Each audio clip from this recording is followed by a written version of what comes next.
Daily live और मैं हूं आपके साथ अंजनी कुमार सिंह।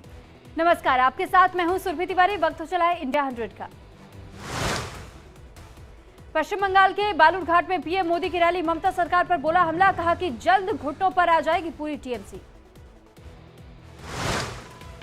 पीएम मोदी ने टीएमसी पर लगाया आरोप, कहा केंद्रीय योजनाओं को रोक रही है टीएमसी, गरीबों को नहीं करना चाहती है सशक्त, दलित आदिवासी नहीं है टीएमसी के गुलाम। बिहार के पूर्णिया में पीएम मोदी की जनसभा, कहा पूर्णिया के पास नहीं है सामर्थ्य की कमी, भ्रष्टाचार के खिलाफ हमारी लड़ाई। पीएम मोदी, विपक्ष ने हमेशा सनातन का अपमान किया, लोगों को डराने की कोशिश कर रहा है ये विपक्ष। पीएम मोदी ने कहा जनता का सपना मोदी का संकल्प है, अभी तक का काम सिर्फ ट्रेलर है, बिहार और देश को ले जाना है आगे। बिहार के गया में पीएम मोदी की चुनावी जनसभा, कहा जनता ने ऐलान किया फिर एक बार मोदी सरकार, बीजेपी का संकल्प पत्र मतलब गारंटी कार्ड। पीएम मोदी ने आरजेडी पर जमकर किया प्रहार, कहा कि बिहार में जंगल राज का दूसरा नाम आरजेडी, लालू परिवार ने बिहार को दिया है केवल भ्रष्टाचार। गया की रैली में कांग्रेस आरजेडी पर जमकर बरसे पीएम मोदी, का कांग्रेस ने दशकों तक नहीं किया कोई काम, आरजेडी ने सिर्फ साधा अपना स्वार्थ। पीएम मोदी विकास से भटकाया है, एनडीए ने गरीबों को दिया मकान, 25 करोड़ लोग गरीबी से बाहर आए। गया में पीएम मोदी का मंच पर भव्य स्वागत, भगवा साफा पहनाकर प्रधानमंत्री का अभिनंदन किया गया। पीएम मोदी के जंगल राज वाले बयान पर तेजस्वी का पलटवार, कहा पीएम ने आरजेडी को गाली देने के अलावा बिहार में कुछ नहीं किया, 10 सालों में बेरोजगारी, महंगाई और गरीबी चरम पर। पीएम मोदी के बिहार दौरे पर मीसा भारती का हमला, कहा पीएम नौकरियों और किसानों महंगाई पर नहीं करते बात, पूरे भाषण में सिर्फ मेरे परिवार की बात। पीएम मोदी के बिहार दौरे पर चिराग पासवान का बयान, कहा कि पीएम मोदी जितना अधिक बिहार आएंगे उतना ही एनडीए गठबंधन को होगा फायदा। लोकसभा चुनाव को लेकर बीएसपी की एक और लिस्ट जारी, बरेली से पूर्व विधायक छोटेलाल गंगवार और सुल्तानपुर से उदयराज वर्मा को टिकट दिया। जम्मू में अमित शाह की चुनावी हुंकार, कहा कि पहले कश्मीर में होते थे धमाके, आज जम्मू कश्मीर में आतंकवाद ले रहा है अंतिम सांस। अमित शाह ने विपक्ष पर बोला हमला, कहा पीडीपी एनसी वाले आरक्षण पर भड़काते हैं, मोदी सरकार ने 370 हटाने का काम किया है। राजस्थान के दौसा में जनसभा में कम भीड़ होने पर भड़के किरोड़ी लाल मीणा, कहा कि सभा करने में मुझे आ रही है शर्म, वीडियो हुआ वायरल। फिर विवादों में आए गृह राज्य मंत्री अजय मिश्र टेनी, सवाल पूछने पर फरियादी को धमकाया, कहा एक झापड़ में सब भूल जाओगे। सहारनपुर में बीएसपी को बड़ा झटका, पूर्व विधायक रविंद्र कुमार मोल्हू बीजेपी में हुए शामिल, सहारनपुर के बड़े दलित नेता है रविंद्र। तेजस्वी के बयान पर बिहार के डिप्टी सीएम विजय सिन्हा का पलटवार, कहा ये बड़बोले बाप के बड़बोले बेटे हैं, सीबीआई ईडी की पूछताछ से इनको क्यों तकलीफ है। चुनावी एमपी कांग्रेस बीजेपी पर हमला, कहा और ठेके दिए उनसे करेगी माफ। बेरोजगारी को लेकर बीजेपी सांसद निरहुआ के बयान पर ओवैसी का तंज, कहा हमको गाली देने से बेरोजगारी खत्म नहीं होगी, मोदी और योगी के पास है रोजगार। पूर्णिया में पीएम मोदी की रैली को लेकर के पप्पू यादव का हमला, कहा कि 7 चरणों में इसलिए हो रहा है चुनाव ताकि हर लोकसभा क्षेत्र में रैली कर। तेजस्वी यादव पर बिहार के मंत्री मंगल पांडे का हमला, कहा लालू परिवार पर कितने और कितने घोटाले किए इसकी भी जानकारी दें।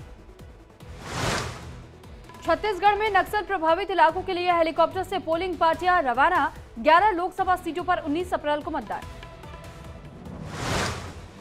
तमिलनाडु के रामनाथपुरम में जेपी नड्डा का रोड शो, पूर्व सीएम ओ पनीरसेल्वम के समर्थन में जनता से। केरल के वायनाड में राहुल गांधी का रोड शो, जनता से की वोट करने की अपील, हाथ हिलाकर किया अभिवादन। असम के जोरहाट में प्रियंका गांधी वाड्रा ने रोड शो किया, कांग्रेस उम्मीदवार गौरव गोगोई के समर्थन में वोट की अपील।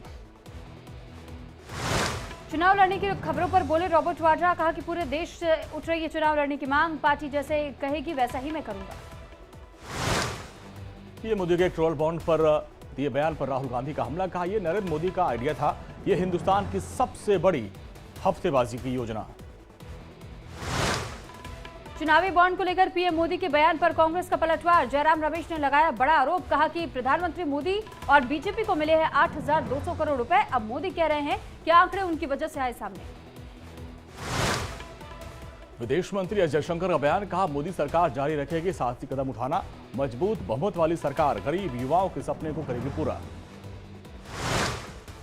बीजेपी ने जारी की उम्मीदवारों की 12वीं लिस्ट। देवरिया से शशांक मणि त्रिपाठी, पश्चिम बंगाल के डायमंड हार्बर से अभिजीत दास को दिया टिकट। विधानसभा उपचुनाव के लिए बीजेपी ने जारी की उम्मीदवारों की लिस्ट। लखनऊ पूर्व से ओपी श्रीवास्तव को टिकट। पंजाब में आम आदमी पार्टी ने जारी की है 4 उम्मीदवारों की लिस्ट। फिरोजपुर से जगदीप सिंह काका ब्रार को दिया गया टिकट। लोकसभा चुनाव के लिए मैनपुर से डिंपल यादव ने दाखिल किया नामांकन। अखिलेश यादव भी रहे मौजूद।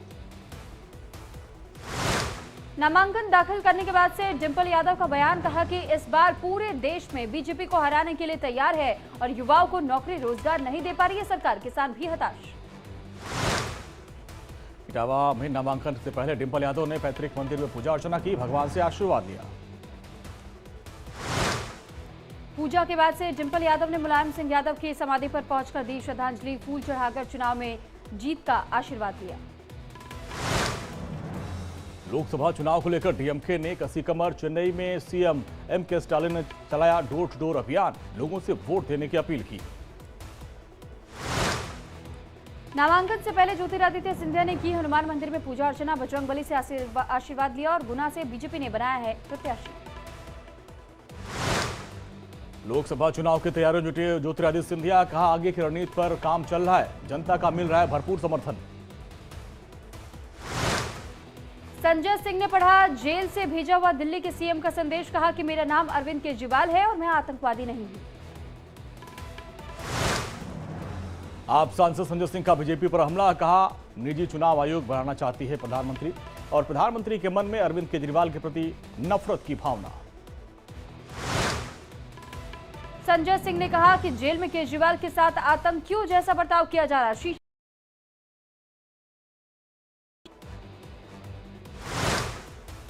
सलमान खान के घर के फायरिंग के मामले में 2 आरोपियों की कोर्ट में पेशी हुई। कोर्ट ने आरोपियों को 10 दिन के पुलिस रिमांड पर भेज दिया। सलमान के घर फायरिंग मामले में लॉरेंस बिश्नोई के भाई अनमोल पर केस हुआ दर्ज। अनमोल ने पोस्ट कर ली थी फायरिंग की जिम्मेदारी। भ्रामक विज्ञापन मामले में सुप्रीम कोर्ट में बाबा रामदेव और बालकृष्ण की पेशी। सुप्रीम कोर्ट ने लगाई फटकार, कहा आपने जो किया कानून का उल्लंघन। 23 अप्रैल को अगली सुनवाई। पर भिड़े बीजेपी के 2 नेता, मामला कराया गया शांत। एमपी के छिंदवाड़ा में चुनाव प्रचार के दौरान नकुलनाथ का दिखा अलग अंदाज। युवाओं के साथ नकुल ने खेला क्रिकेट, वीडियो सोशल मीडिया पर वायरल। विदेश से आए राजदूतों और राजनयिकों ने की वंदे भारत ट्रेन में यात्रा। भारतीय अल्पसंख्यक फाउंडेशन की तरफ से किया गया आयोजन। पीएम मोदी के नेतृत्व की सराहना की। यूपीएससी सिविल सेवा परीक्षा 2023 का फाइनल रिजल्ट जारी। आदित्य श्रीवास्तव ने किया टॉप, दूसरे स्थान पर है अनिमेश प्रधान। यूपी के रायबरेली में एनटीपीसी के 2 नंबर यूनिट की गई बंद। बॉयलर में तकनीकी खराबी